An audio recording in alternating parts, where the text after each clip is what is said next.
2년간 지구 유랑을 돌고 지구촌 전체 글로벌 쓰레기 문제를 논의해 보기 위해서 이렇게 자리에 앉았습니다.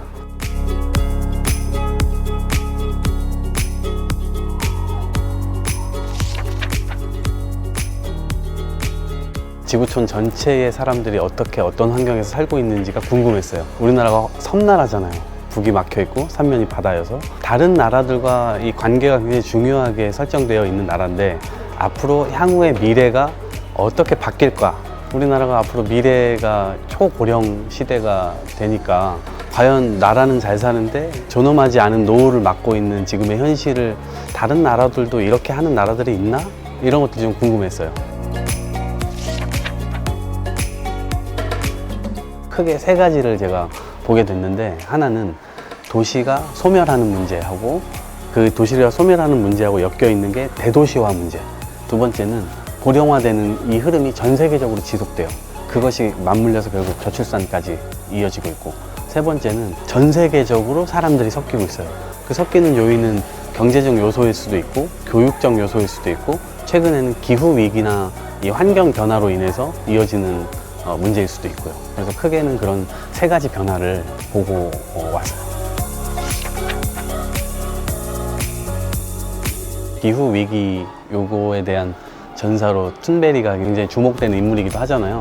이 친구를 만나야 되겠다 해가지고 제가 스웨덴으로 갔죠. 툰베리 씨와 함께 운동을 하고 있는 사람들이 금요일 오전부터 모여서 스트라이크를 하고 있더라고요. 그래서 그분들하고 이제 인터뷰를 좀 하게 됐어요. 북유럽에서 그 싸움을 하고 있구나. 근데 그거는 스웨덴만의 문제가 아니잖아요.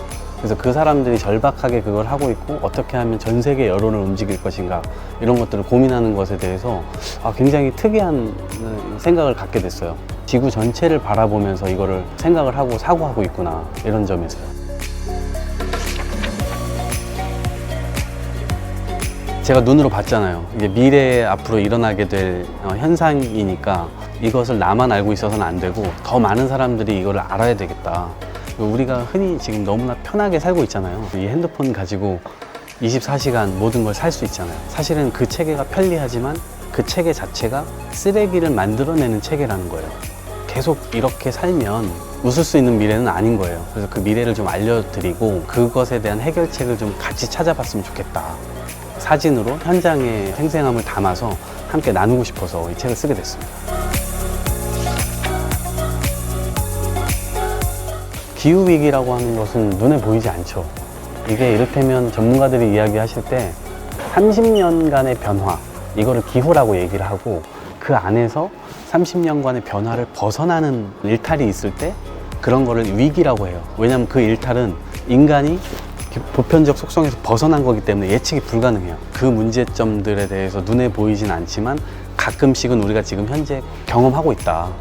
이 경험이 점점 많아지게 될 것이고 그러면 그 인식은 더 퍼질 수밖에 없다고 봐요.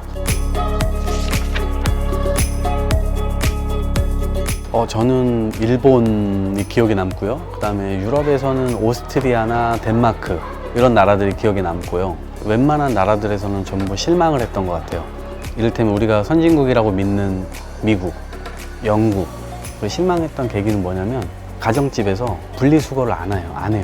그거에 대한 개념 자체가 안 잡혀 있는 거예요. 근데 반면에 잘 돼 있는 나라는 왜 잘 돼 있다고 생각했냐면 일본은 쓰레기 소각장이 도심 안에 있어요. 사람들의 주민 반대가 굉장히 심해서 못 들어간다고 생각하는데 주민들과 함께 끊임없이 대화하고 그 필요성에 대해서 주민들이 인정하고, 덴마크도 마찬가지예요. 소각장 자체가 스키장으로 되어 있기도 해요. 그러니까 소각장인데 사람들이 혐오시설로 인식하는 것이 아니고 그거를 너무나 사랑스러운 건물, 사랑스러운 기구라고 생각하는 거죠. 그 마을에서.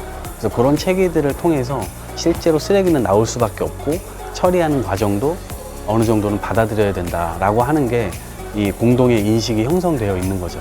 그래서 결국 쓰레기를 줄이기 위한 이 노력들을 그런 나라들에서는 지금 하고 있었어요. 지금 쓰레기를 배출하고 있는 이 양이 너무나 엄청나기 때문에 불가피하게 소각장을 지을 수밖에 없다. 주민들과 함께 이 필요성에 대해서 공감대 형성부터 처음부터 시작을 해서 그것을 해야 된다고 보고요. 결국엔 재활용률과 재사용률을 높일 수밖에 없어요. 가장 중요한 건 쓰레기가 아예 처음부터 나오지 않는 시스템을 만드는 게 중요하죠.